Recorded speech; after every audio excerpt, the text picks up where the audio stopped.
Alright, some quick post-fight thoughts to Arnold Barboza defeating Jack Catterall by a 12-round split decision. In my opinion, should really have been unanimous. It's not an upset, to say the least. Although, going into this fight, I didn't do a prediction video for it. I had Jack Catterall going into this fight as the favourite. I thought he would win. And I want to give a big shout out to Sean McComb.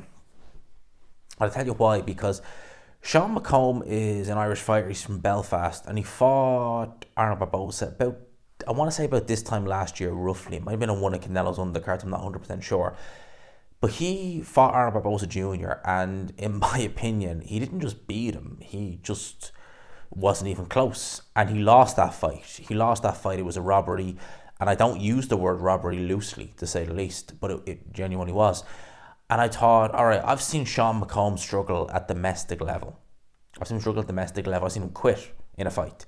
And I thought, if he's going in there with Barboza Jr. and he's doing that and giving him those kind of problems.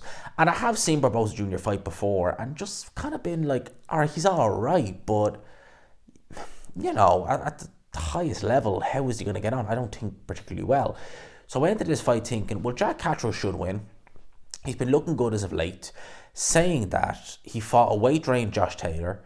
He fought Jorge Linares, who retired actually literally retired then and there pretty much. So that's not a particularly good look. And then fought a Regis Prograis, who was probably a bit dead at the weight and had seen better days. So at the end of the day, even though Jack Catterall has been looking good, you got to take it in context. He's not been fighting fighters who've been at the peak of their powers, and maybe some fighters who are at the wrong weight. So you do have to take that in context. Having said that, I thought he would have enough to win this fight. And from the first round, even though I gave Jack Catterall the first round, I was like, oh, he's dangerous. You could tell in that first round. I gave it to Jack Catterall. All judges gave it to Jack Catterall as well.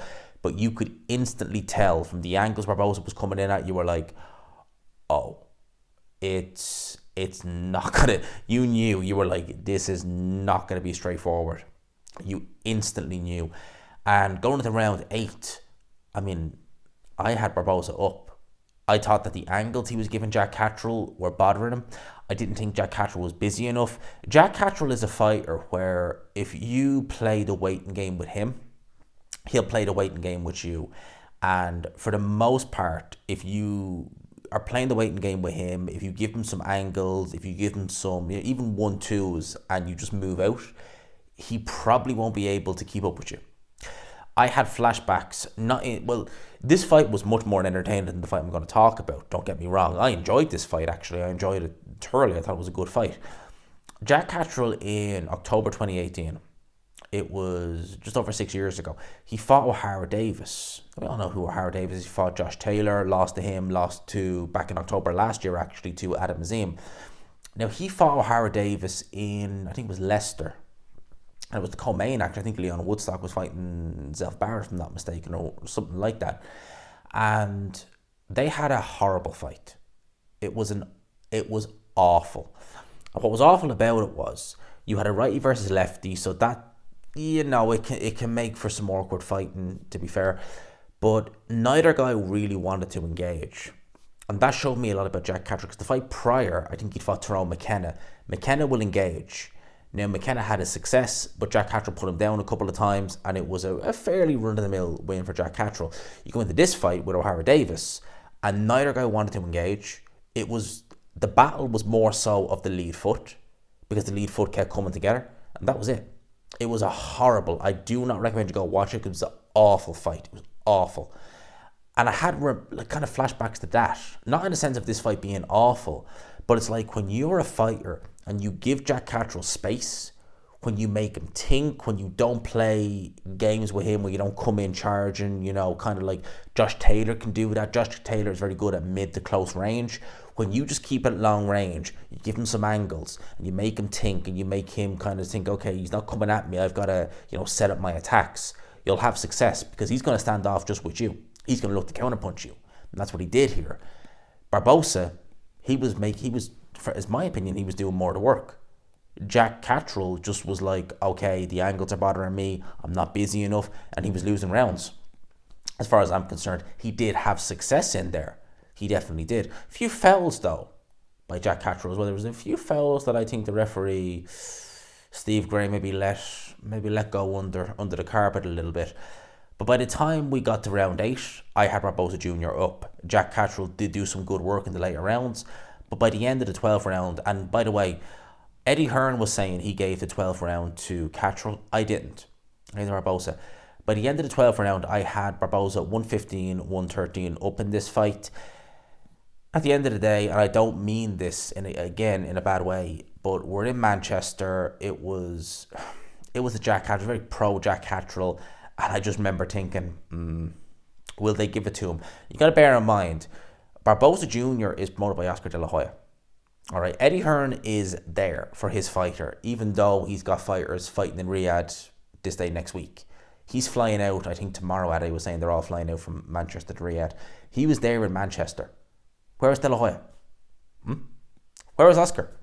Was he there? To me, that shows how much faith he had in Barboza Jr. Oscar De La Hoya was nowhere to be seen. He's in Riyadh. I'm assuming he is. He's in Riyadh.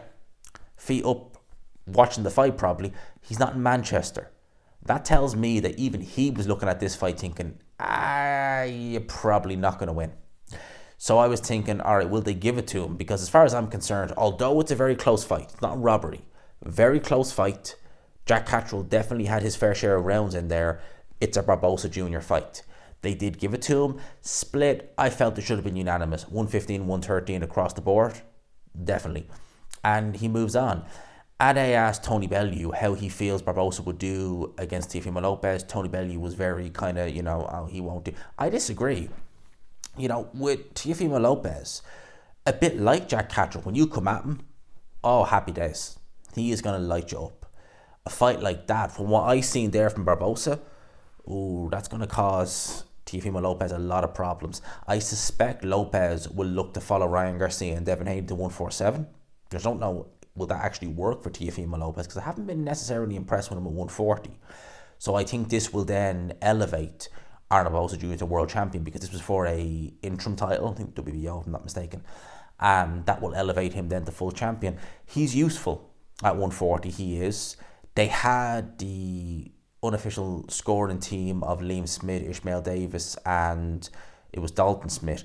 I very much disagree with their scorecards. I have to say, I very much disagree with them. I thought they were way off with their scoring at this fight.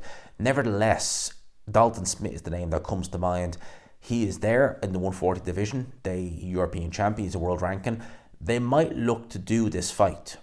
Now, I would probably make Barboza Jr. slight favourite over Smith, even though he is a very, very talented fighter. He's definitely very talented. But that seems to be the kind of road they're looking to go down. Jack Catterall wasn't a damaging defeat. He needs to be busier.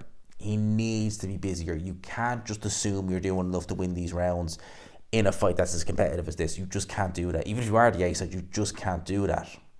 So I think he needs to be busier.